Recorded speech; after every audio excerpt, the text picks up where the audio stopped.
अडियाले के चौक में बैठ के हम लोग जुगते मारें और हर आने जाने वाली का बायोडाटा एक दूसरे से शेयर करें।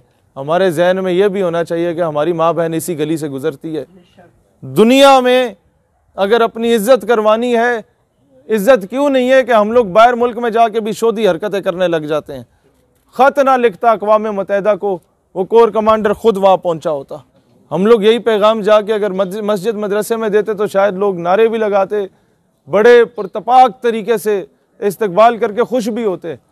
लेकिन हमारा उस तरीके से पैगाम दुनिया तक ना पहुँचता जिस तरीके से ये यूनिवर्सिटीज़ से पहुँचेगा। उसकी वजह क्या है कि आपके मुस्तकबिल के इंजीनियर, डॉक्टर, आर्मी ऑफिसर, वकील, police officer, assistant commissioner, deputy commissioner इन कॉलेजेस और यूनिवर्सिटीज़ से निकलते हैं और हमने इन पे फोकस नहीं किया। यही वजह है कि आप लोग जब भी मैदान में निकल के एहतजाज करते हैं ख़त्म नबूवत के लिए तो आगे एक लोकल SHO भी सुनने को तैयार नहीं होता, क्योंकि उस तक आपका पैगाम पहुंचा ही नहीं है। जब वो तालिब इल्म था उसे स्कूल में माँ बाप ने पढ़ाया नहीं कि जी ये बस स्कूल वालों की जिम्मेदारी है, और स्कूल में गया तो उन लोगों ने सिर्फ अपनी तनख्वाहें पूरी करने के लिए, तनख्वाहें हलाल करने के चक्कर में थे, बच्चे को वो नजरिया नहीं दिया। मुझे एक टीचर मिलते हैं, वो कहते हैं कि जब मैं बच्चों को मॉरल वैल्यूज़ और एथिकल वैल्यूज़ पढ़ाने की कोशिश करता था कि ये मेरा फ़र्ज़ है, तो वो आगे से बच्चे हमें कहते थे कि सर तुसी सानू फिजिक्स पढ़ाओ, फिजिक्स की तनख्वाह ले रहे हो, सानू है ना दसो केड़ी शय चंगी है केड़ी बुरी। कि स्कूल के बाहर खुद खड़े हो जाएं और ये लेक्चर देना शुरू कर दें कि आओ आज हम तुम्हें बताएं कि मोहम्मद बिन कासिम कौन थे जो 17 साल की उम्र में एक बहन के ख़त पे आके सिंध को फतह कर गए थे। आओ आज हम तुम्हें बताएं। अगले दिन दूसरे स्कूल के बाहर खड़े होके कि बच्चों सुल्तान सलाहुद्दीन अय्यूबी कौन थे कि जब शाम से काफिला गुजर रहा था और मुसलमानों को तजलील का निशान बना के कहा गया सलेबी जर्नैल की जानिब से कि कहाँ है तुम्हारे नबी मोहम्मद, बुलाओ उन्हें कि तुम्हारी मदद को आए।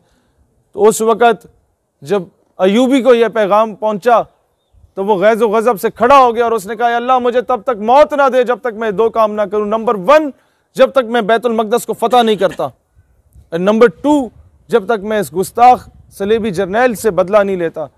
बैतुल मक़दस फतह हुआ तो तमाम सलेबी जर्नैलों को लाइन में बिठाया गया और उन्हें पानी पिला के अमान में ले लिया गया कि तुम हमारे बराबर के जर्नैल हो, हम तुम्हें कुछ नहीं कहते।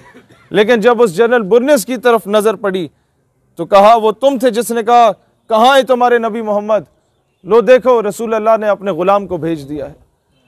जब पता चलेगा कि एक चीफ ऑफ आर्मी स्टाफ ऐसा हुआ करता है तो मुस्तकबिल में किसी भी इस्लामिक कंट्री के चीफ ऑफ आर्मी स्टाफ को किसी खत वसूल होने का इंतजार नहीं होगा, वो पहली कश्मीर पहुंचा हुआ होगा। जब आज के बच्चों को यह बताया जाएगा कि corps commander Tariq bin Ziyad कौन था, कि दुश्मन की फौज 10 गुना बड़ी थी और वापसी का रास्ता दरिया के जरिए था, तो उसने कश्तियों को आग लगा दी थी लेकिन वापस रुख नहीं किया था। तो वो मुस्तकबिल में बर्मा की बहनों को जब जिस्म के टुकड़े टुकड़े किए जाते थे और बरहना करके दरख्त पे लटका दिया जाता था, ये 2 साल पहले की बात है, आप लोगों तक वो वीडियोस भी पहुंची होंगी। तो वो खत ना लिखता अक़वाम मुत्तहिदा को, वो कोर कमांडर खुद वहां पहुंचा होता।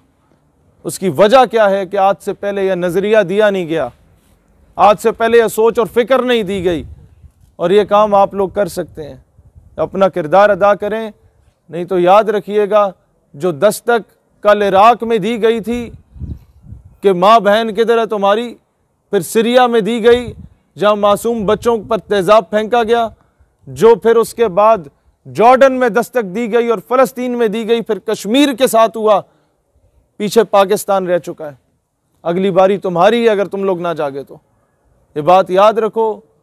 मैं मिसाल उन्हीं के फ्रीडम फाइटर की देता हूँ। फिडेल कास्ट्रो कहता था कि अगर तुमने अपने ज़मीर का सौदा किया तो ये सौदा तुम्हारा नहीं है, ये नस्लों का सौदा कर रहे हो तुम। तो इन नस्लों को उस जहनी ग़ुलामी से निकालने के लिए बजाय इसके कि अडियाले के चौक में बैठ के हम लोग जुगते मारें और हर आने जाने वाली का बायोडाटा एक दूसरे से शेयर करें, हमारे जहन में यह भी होना चाहिए कि हमारी माँ बहन इसी गली से गुजरती है। हमने कोई अगर ऐसी हरकत करता है तो उसको रोकना भी है, और उस बहन के सर पे दुपट्टा भी खुद देना है, उसका एहतराम भी खुद करना है। एक बात याद रखिएगा, वो जो कहते हैं ना कि हेल्थ लॉस्ट तो समथिंग लॉस्ट और वेल्थ लॉस्ट तो फिर भी थोड़ा बहुत आपका नुकसान होता है, बट कैरेक्टर लॉस्ट तो एवरीथिंग लॉस्ट। ये बात याद रखिएगा, मुसलमान अपने किरदार और इखलाक से पहचाना जाता है। दुनिया में अगर अपनी इज्जत करवानी है, इज्जत क्यों नहीं है कि हम लोग बाहर मुल्क में जाके भी शोधी हरकतें करने लग जाते हैं। ये सही बात है, उन्हें जाके बोलो कि तुम लोगों की ये औकात ही नहीं है कि हम तुम्हारी तरफ नज़र उठा के भी देखें।